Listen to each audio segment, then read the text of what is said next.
अंदर रसोई से जोर जोर बर्तन पटकने की आवाज आ रही थी। लग रहा था जैसे रसोई में तूफान आ चुका हो सकता है कि शायद एक दो बर्तन शहीद भी हो गए हों। लेकिन बाहर बैठी मेघना को कोई फर्क नहीं पड़ रहा था। वो तो चुपचाप अपने मोबाइल में अपने दोस्तों के साथ चैट कर रही थी। अच्छे से जानती थी कि ये शोर क्यों हो रहा है। जब उसने कोई प्रतिक्रिया नहीं दी तो आखिरकार 15 मिनट बाद अपने आप ही सारा शोर बंद हो गया और उसके 1 घंटे बाद रसोई से हांफते कांपते सीमा जी निकल आईं। एक तीखी सी नजर उन्होंने अपनी बहू मेघना की तरफ डाली और मेघना तो उनकी तरफ देख भी नहीं रही थी। वो तो अपने मोबाइल में ही बिजी हो रही थी। ये देखकर अपने पैर पटकती हुई सीमा जी अपने कमरे में जाकर बैठ गई। बहू इतनी कठोर हो जाएगी इसकी उन्हें उम्मीद भी नहीं थी। नहीं तो पहले वो उन्हें परेशान देखकर खुद ही उठकर रसोई में आ जाती थी। आज मेघना और सौरभ के बीच झगड़ा हुए पूरे 5 दिन हो चुके थे। 5 दिन से घर का माहौल बड़ा बदल चुका था।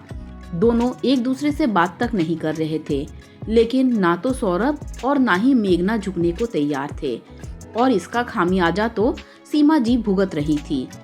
पर कहना गलत नहीं होगा कि सीमा जी अपनी ही गलती के कारण ऐसा भुगत रही थी।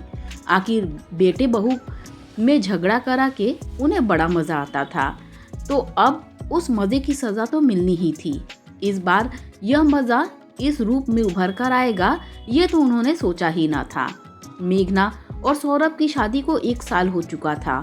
दोनों की लव मैरिज थी। हालांकि सीमा जी को मेघना बिल्कुल पसंद नहीं थी, पर कहीं बेटा छोड़कर ना चला जाए ये सोचकर उन्होंने शादी के लिए हाँ कर दी थी। वो मेघना को बहू तो बना कर ले आई, लेकिन कभी दिल से उसे बहू मान नहीं पाई। इस कारण से अक्सर वो दोनों पति पत्नी में कुछ न कुछ गलतफहमी पैदा करवा देती थी, जिससे दोनों लड़ पड़ते थे और ये देखकर उन्हें बड़ा सुकून मिलता। इसीलिए 1 साल में दोनों में झगड़े ही ज्यादा हुए होंगे। आखिरकार कभी मेघना को तो कभी सौरभ को अपनी शादी बचाने के लिए झुकना पड़ता, पर अधिकतर तो मेघना को ही झुकना पड़ता था। शादी के 2 दिन बाद ही दोनों में पहला झगड़ा हुआ था, जब सारे रिश्तेदार तो अपने अपने घर चले गए।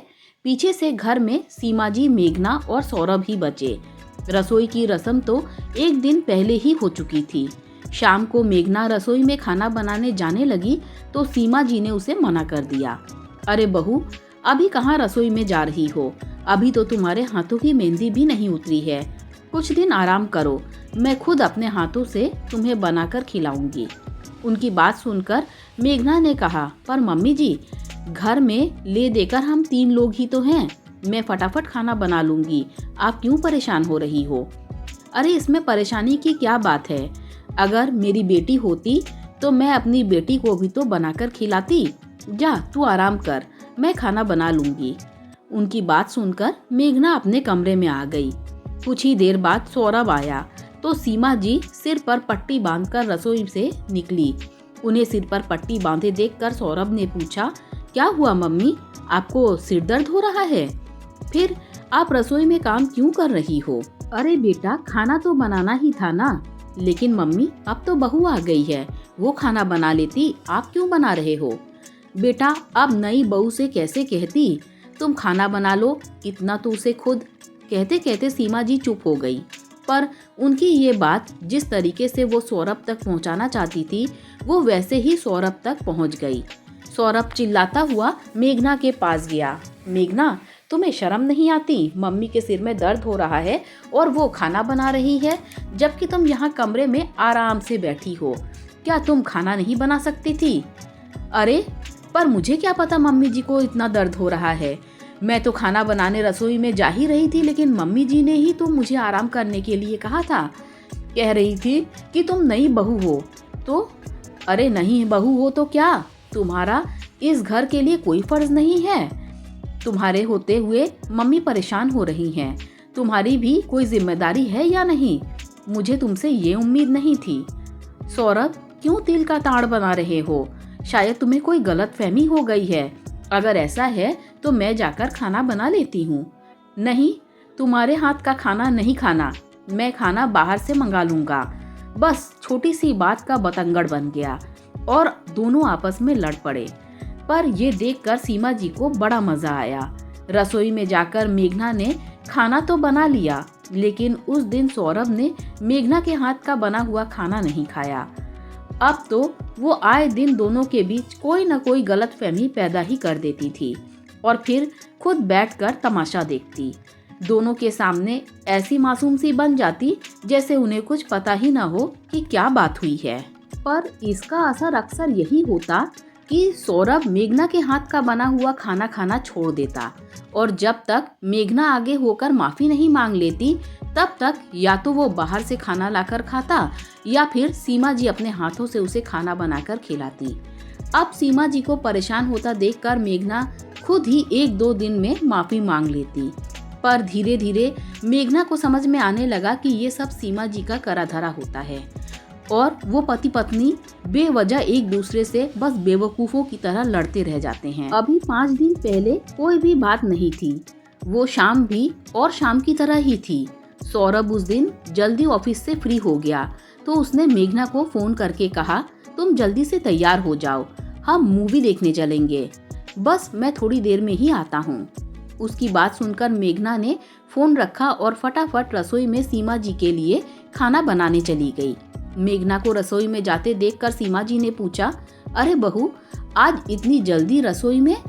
हाँ मम्मी जी, सौरभ का फोन आया था, उसने मूवी देखने का प्लान बनाया है तो सोचा कि आपके लिए खाना तैयार कर दूं। हम लोग तो शायद बाहर खाकर आ जाएं। उसकी बात सुनकर सीमा जी बोली, तुम रहने दो बहू, मैं खुद अपने लिए कुछ बना लूंगी। मेघना उनकी बात सुनकर रसोई से बाहर जाने को हुई पर फिर कुछ सोचकर वहीं रुक गई। नहीं नहीं मम्मी जी, आप क्यों परेशान होती हैं, मैं ही खाना बना देती हूँ। आप बताइए आपको क्या खाना है? मैं तो कुछ हल्का सा ही खाना चाहती हूँ। तुम एक काम करो, तुम खिचड़ी बना दो। मेघना ने फटाफट कुकर में खिचड़ी चढ़ा दी और तैयार होने कमरे में आ गई। तब तक सौरभ भी आ गया। सीमा जी को रसोई से निकलते हुए देख उसने सीमा जी से पूछा, क्या हुआ मम्मी, आप रसोई में क्या कर रही हो? कुछ नहीं बेटा, अपने लिए खिचड़ी तैयार कर रही हूँ। अब तुम लोग तो बाहर घूमने जा रहे हो, इसीलिए खिचड़ी ही खाऊंगी। क्यों मम्मी, आपको जो खाना है वो खाओ, आखिर आपका घर है, नहीं तो मेघना से बनवा लेती।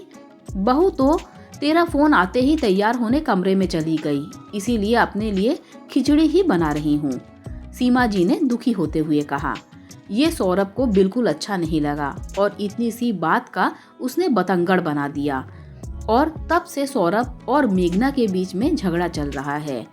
पर हर बार ये झगड़ा 1 या 2 दिन में खत्म हो जाता, इसीलिए सीमा जी को परेशानी नहीं होती थी। लेकिन इस बार तो मेघना झुकने को तैयार नहीं थी। जानती थी कि सब सीमा जी का करा धरा है, इसीलिए 5 दिन से ऊपर हो गए, झगड़ा खत्म होने का नाम नहीं ले रहा था और हर बार की तरह सौरभ मेघना के हाथ से खाना नहीं खा रहा था।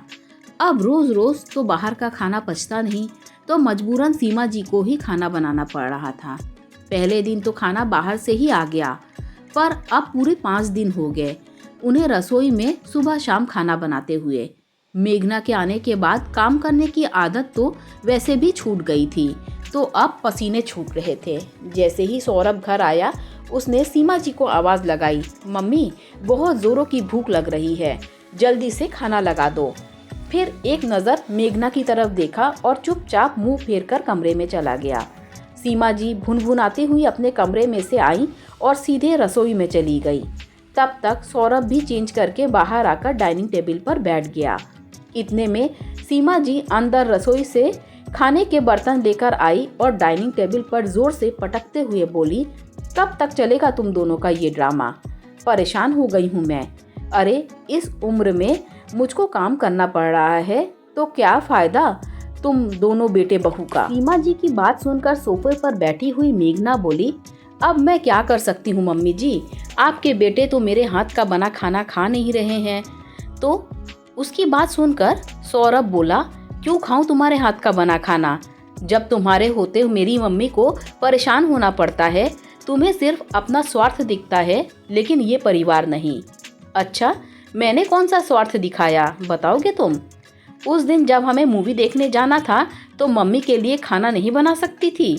एक बार उनसे पूछ नहीं सकती थी कि मम्मी जी आपको क्या खाना है, मैं आपकी पसंद का कुछ बना देती हूँ? लेकिन तुम तो फटाफट बस तैयार होने चली गई। पीछे मेरी मम्मी अपने लिए खिचड़ी बना रही थी।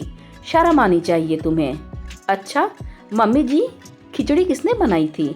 अचानक मेघना ने सवाल सीमा जी से किया। बहू तूने ही तो बनाई थी। सीमा जी वैसे तो गुस्से में थी, पर अचानक मुंह से सच निकल गया।